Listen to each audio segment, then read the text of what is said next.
Hi, friends. What a blessing it is to be with you again this week. We are beginning a new series on the book Habakkuk. Isn't that a crazy name? I was thinking that my name was pretty crazy and hard to say or hard to spell, but I think Habakkuk has me beat. We're going to be talking about Habakkuk because he had a job that was really hard. And it even kind of connects to his name. His name, Habakkuk, means wrestle, to wrestle with God. Now, you may be thinking, Pastor Lindsay, why would someone name their child Wrestler? And that's a very good question.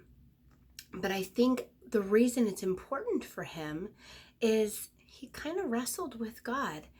And I don't mean that he actually physically wrestled with him, but he wrestled with some of the things that God did, or maybe in his heart and mind, the things that God didn't do.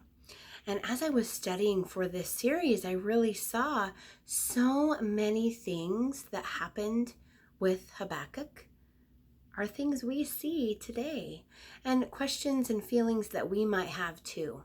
So I thought, hey, what a better time to study Habakkuk than now.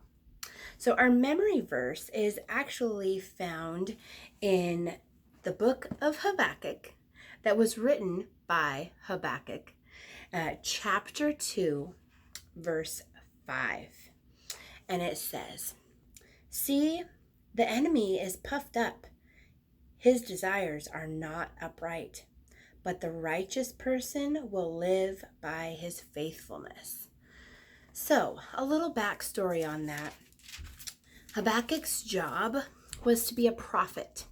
Now, what a prophet does is they listen directly to God and they hear exactly what he says, and then they tell it just as they heard it to the people around. And the hard part about that is sometimes God says stuff that we really don't want to hear. Sometimes God tells us to do things that we might not want to do.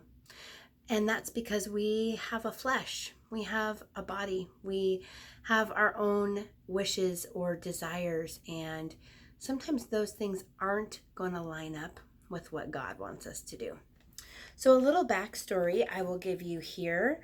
It's in Habakkuk chapter 1. Straight away, it just starts out. It's called Habakkuk's Complaint. I'm going to read that for you. I think it'll help you understand why Habakkuk was so frustrated. He says, "How long, Lord, must I call for help, but you do not listen? Or cry out to you, violence, but you do not save? Why do you make me look at injustice? Why do you tolerate wrongdoing? Destruction and violence are before me. Their strife and conflict abounds." So lots of people are fighting and disagreeing.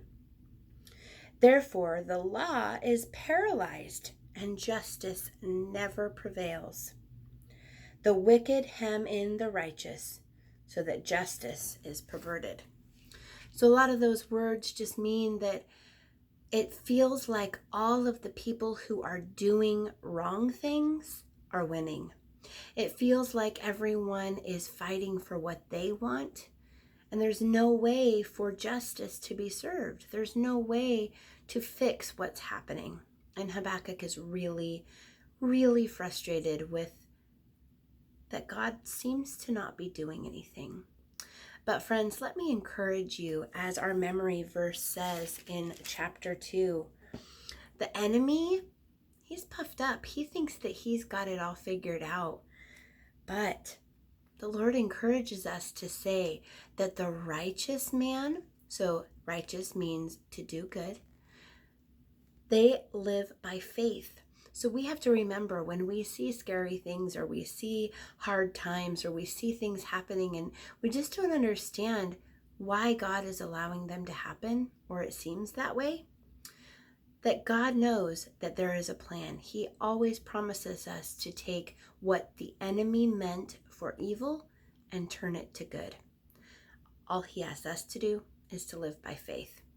We just finished our series on the heroes of the faith, right? So we talked about how Abraham and Enoch and Abel and Noah all lived by faith. They did what God asked them to do even when it was hard.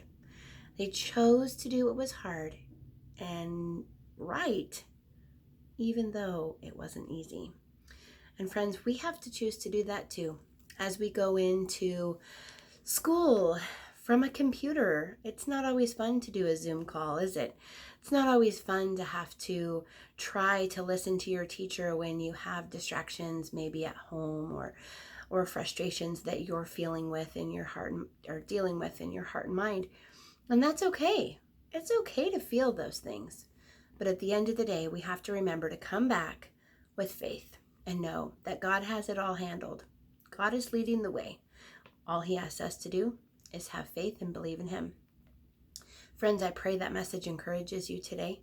I pray that you learn something and that you will take to heart this week that even in those frustrating moments where you just feel like it doesn't make sense and why is God allowing these things to happen?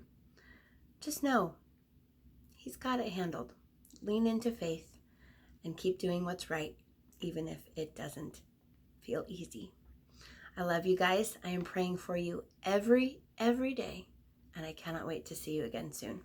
Bye-bye.